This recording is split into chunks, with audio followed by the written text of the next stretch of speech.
Hey everyone, my name is Calico. I'm an intern here at Valeria Studios. In this video, I'm going to be covering everything you need to know when jumping into Valeria and learning about the ecosystem. This video is going to be broken down into several different parts consisting of the background of the project, the mobile game, the Collab Partners, the onboarding and marketing plan, the digital trading card game, the marketplace, the NFT ecosystem, the VAL ecosystem, the Manga series, and more future developments of the company. There's going to be tons of alpha throughout this video for both those who are new and those who have been around for a while, so be sure to watch the video in its entirety. But let's get right into it. So to start off with a little bit of background, I'm going to go through the website while I talk about this, but the team is completely doxed and the project minted out their Genesis lands in April of 2022 for 0.1 ETH each at a 10k collection size. Its initial raise gathered a little over $3 million, and the team also raked in some royalties from the past year and a half. There's about 3,000 ETH in volume traded on the pre-migrated collection, and the current one, there's about 1,000 ETH traded. Like I stated earlier, the team's completely doxed and have attended multiple events such as NFT NYC and NFT London. The team's composed of the two co-founders, the CEO, Sharif Muhammad, and his brother Halal, our dev Scotty, several others, and the Northern Lights Gaming Studio, a studio based out of China solely dedicated to working on the production of Valeria's first game, The Land Before the War. This game is set to launch on both iOS and Android and has been in production for nearly 2 years. The beta has just released and we're currently in version 1.2, so let's hop over to the beta and I'll show you how everything works. Alright, now we're over on the beta, and I figured who better to go through it with you guys than the CEO himself. So I'm going to play a clip of Sharif battling in the game so you can get a feel for how the game runs and how everything works in real time. Then, after, I'll talk about the game in a little more detail. Now, Eruption's a massive attack. I'm waiting to see if it's worth it. Okay, so right away, I'm going to place a barrier onto him so you can see. It's different from a heal, but he'll be able to survive the next attack. And I'm going to launch a massive steel blitz off on Vulture.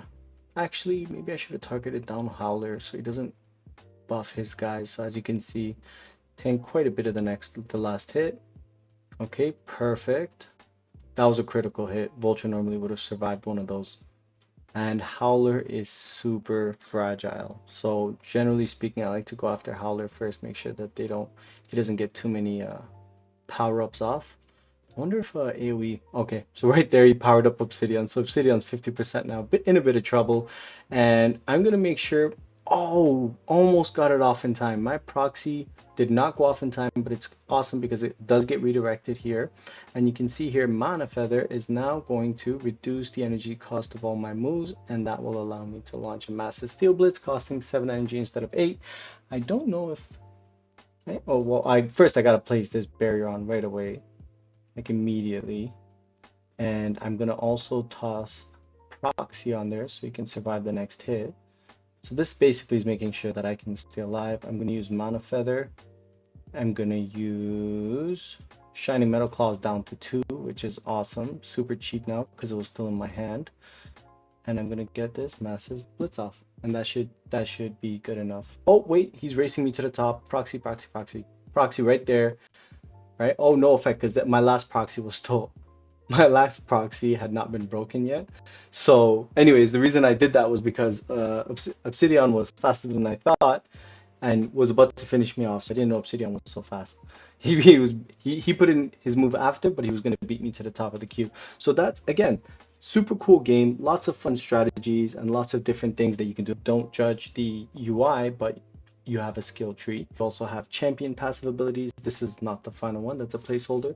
You have champion passive abilities, you got Valerian passive abilities that you could change based off of the structure of your team, and stick around. Okay, so now that you've seen some gameplay, I know it might seem a little overwhelming, but I promise it's not. The game's super simple, and what we're trying to build here is an easy to learn and hard to master type of game so that everyone can enjoy it and we can maximize our player base. As you can probably tell, the game's a real-time strategy game being built on Polygon, and it has a Clash Royale and Pokemon type of feel to it. Our devs are working super hard to get the public beta out as soon as possible, and they've also been silently working on another game that I'm going to talk about more in just a few moments here. But first, I want to talk about our collab partners. There's a ton of collaboration partners from projects like Digidaigaku and Neo Tokyo, all the way to individuals like Grail and Hizuzuki. And we also have IPs such as Seed Phrase, CryptoPunk integrated in the game, the #1 rarity Bored Ape, and more. These collabs will be instrumental to the growth of Valeria Games brand and IP, and let me hop over to the Discord and explain why. One key piece of Valeria's marketing plan, even since before they minted out, was to collaborate with other top projects in this space and allow their partner project holders to redeem digital assets in the game just for holding their NFT. So for example, if I hold the Kaiju Kings NFT, when Valeria Games launches their mobile game, I'll be able to drop some NFTs of the Kaiju Valerian line that I can sell, trade, play with, basically do whatever I want. This gives a massive incentive for those who hold our partnered assets to download the game and try it out, and let them know they're being airdropped these assets. We're going to be making videos like the one you're seeing on screen right now for every single collab partner we have and posting it to Twitter. This also makes the overall IP super unique and gives some familiarity to those who are active in the space. And just in case you haven't seen it yet, I'm going to play a promo trailer that was created with the help of Atrium and several others that showcases some of the previously mentioned IP that will be added to the game.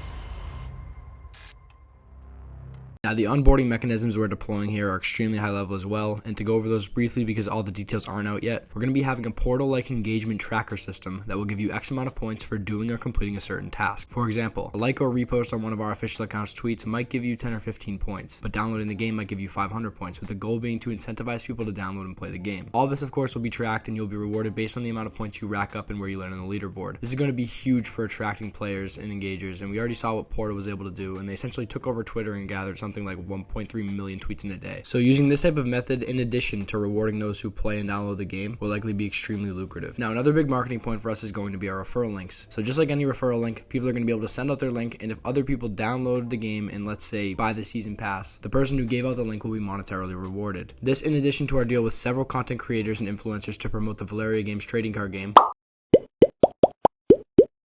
which we'll talk more about in just a minute, coupled with our partnership with Polygon, will easily help us grow and get the game out to thousands of people both in and outside of Web3. The last two marketing points I want to touch on for now are both the $1 million Season 1 rewards and the Play to Airdrop event. Now, I constantly see a misconception with people thinking it's 1 million VALs for the season rewards, which at current market prices would be around $400,000, but it's not. It's $1 million, and we believe this will drive a huge wave of attention over to our game, allowing us to grow from the foundation of our player base that will ideally be set by the Play to Airdrop event. This event will take place during the open beta, and the numbers haven't been revealed yet on what the airdrop will look like, but the team believes this could be the biggest marketing point of the entire plan. So moving on to the TCG. Currently we're in the process of building out the first ever PCG, as we like to call it, meaning Phygital Trading Card Game. The goal with the PCG will ultimately be to have a distribution deal that would allow us to put our IP partners like Seed Phrase or Dingaling on the cover of our trading card products in retail stores across the world. And I can say that Valeria is 100% in talks with distributors, some that are very big, but unfortunately at this point in time I can't disclose who. Just think big. We only have one public leak at the moment of the digital version of the trading card game, and it's super bare bones, but that's what you're seeing on screen now. It's only going to get better from here, and this game is going to be the second from the studio that is set to launch sometime in the summer of 2024. The Founder Set, which is basically our version's first edition Pokemon cards, minted out for $600 in Ethereum in less than 30 seconds at a 300 supply. These cases are now trading on secondary for around 0.7 ETH, exclusively on our marketplace, which I'll talk more about in a second, but I'm putting up pop-ups on the screen that goes over the details of the cases in the individual booster boxes. Each case has 12 boxes, each box has 20 packs, and each pack has 8 cards. You can see the different card rarity and the chances of pulling the rarest cards here. The rarest card in the set is a comic art Favian, who's the main character in the manga. I'm going to play the promotional video we released for the card set just so you can get to see some of the cards and get an idea of what it will look like if you haven't seen anything already. Embark on a journey through Valeria. Summon Valerians with Mystical Might. Elevate your gameplay with legendary champions cards. Lurking in the shadows is a golden spirit. Grail and Azuki with unmatched agility. With endless Valerians to choose from, will you unleash the ultimate beast? Valeria Trading Card Game. Founder Set. Your journey has just begun.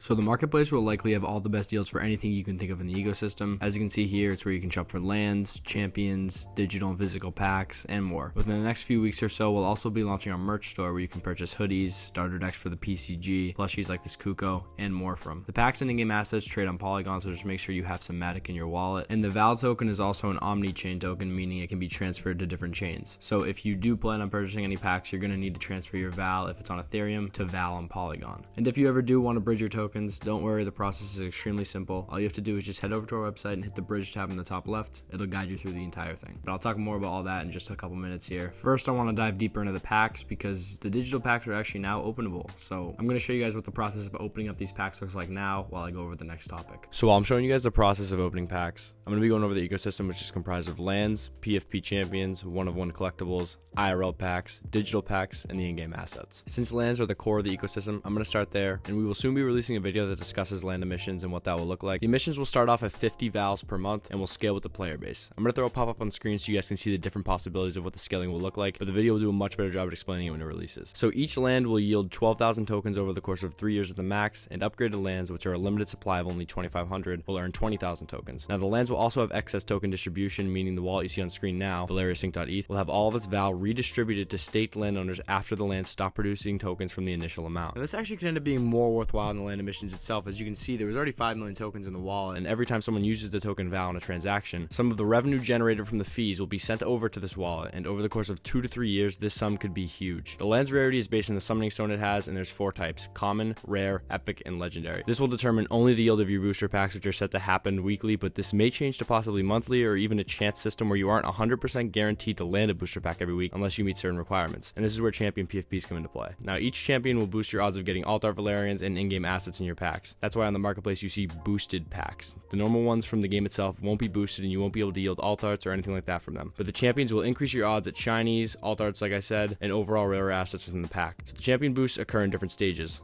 The first, when you stake 1 champion, then 3, then 5, then 10, then 25. The higher the boost, the higher the chances of pulling something rare, and the higher the chances of landing a pack itself if the team chooses to go that route. The rarity of the champions doesn't matter as of now, and the team doesn't have any plans for it to matter in the future. But there are plans to add more utility for champions farther down the line. One-on-one collectibles I'm going to go over briefly. A lot of people actually don't even know that these exist. The one-on-one collectibles were given out as a reward for naming the Valerians within the game, and they are very, very rare and very hard to come by. There's currently no utility for holding these one-of-ones. Some people have purchased for extremely high prices based on speculation, but for now the team hasn't revealed any official utility for the collectibles collection outside of speculation that the community now calls ROV, meaning Right of Valerian. Now, for those of you who are familiar with Pixelmon, this is just Right of Game in Valeria form. But for those of you who aren't, it essentially would mean every one-of-one collectible would earn revenue from any fees generated involving their Valerian, whether it be marketplace fees, plushie sales, anything. This would help decentralize the IP, and one of the co-founders, Halal, has even stated a few times that he would like to get it done at some point.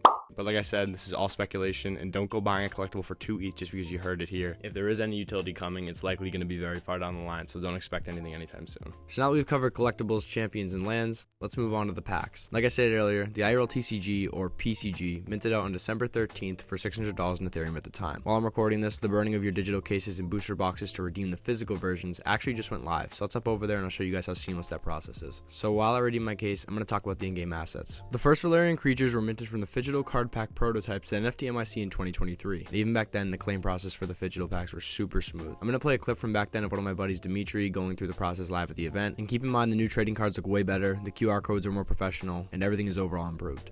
Okay, here we go, Valeria booster pack. Let's see what we get. Kind of hard to All right, so we got Iggy, Armadillo, Swish, Dots. Ooh! Oh, okay. Oh, shit. Careful with the code. Is that rigged? No, we're going to use the code right now. Yeah.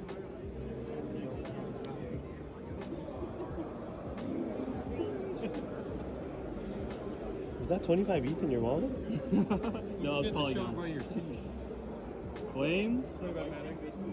Sign.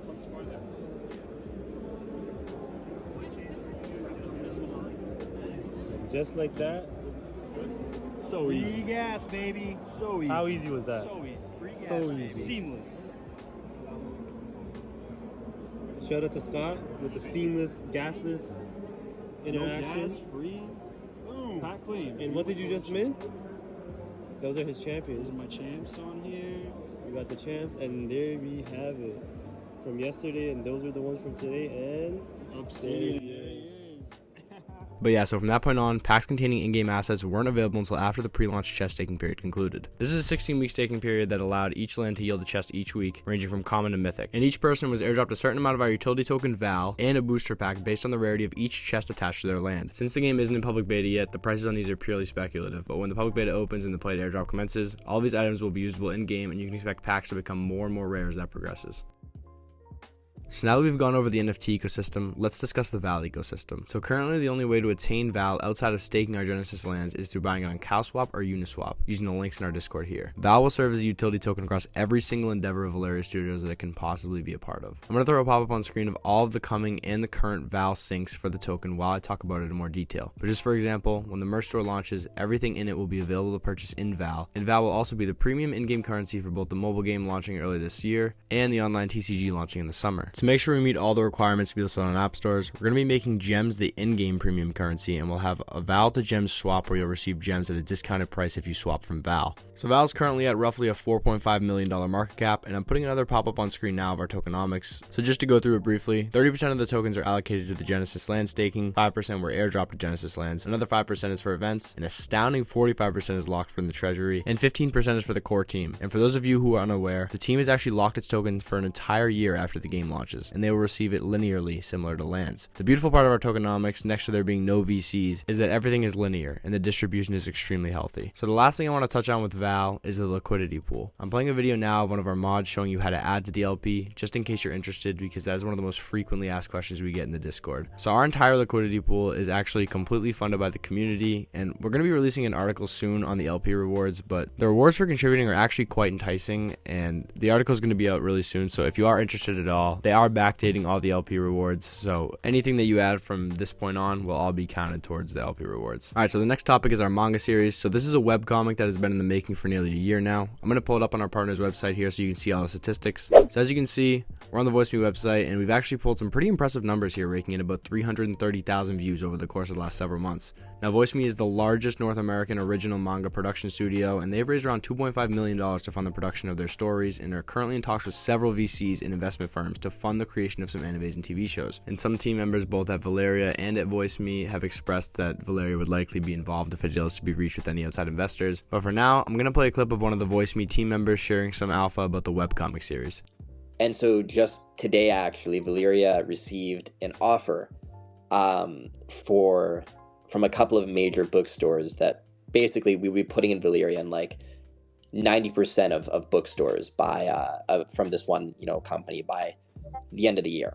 So that's just like another piece of like alpha in terms of like how we want to distribute. Alright, so the final topic I'm going to cover is the future developments of the company. And while Valeria has a ton planned for the next few years, I want to highlight that right now the main priority is getting out the mobile game, growing the brand, and releasing the PCG. After that's launched and steady, the future will likely hold an MMO and maybe a MOBA and anime. VC funding for these is definitely an option, but one cool thing about the games is although MMOs and MOBAs usually take a very long time to build and construct, our 3D assets actually move over quite smoothly into both of these types of games, drastically reducing our possible production time if we choose to pursue one or either of them. But just to cap off the video, thank you all for watching. I know some of you might have some questions, so I'm going to point you in 3 possible directions. First is the white paper. You can find it in our Discord, but it has a ton of information in it, and we're going to be updating it pretty frequently. Other than that, if you guys haven't heard of Prime Minds, they're a podcast that we've collabed with to make weekly videos updating the community on everything related to Valeria. I'm going to leave a link to their channel below, but definitely check it out to stay up to date if you haven't already. Now, things change extremely fast over here at Valeria Games, and we're constantly moving, innovating, evolving, and creating. So watching their videos and tuning into our bi-weekly town halls are going to be the best way to keep up to date with everything we're building. But outside of that, if you have any questions at all, don't hesitate to reach out to me or either of the founders on Twitter. I'm sure we'll get back to you and be able to help you with whatever it is you need. But once again, thanks for watching and have a great rest of your day.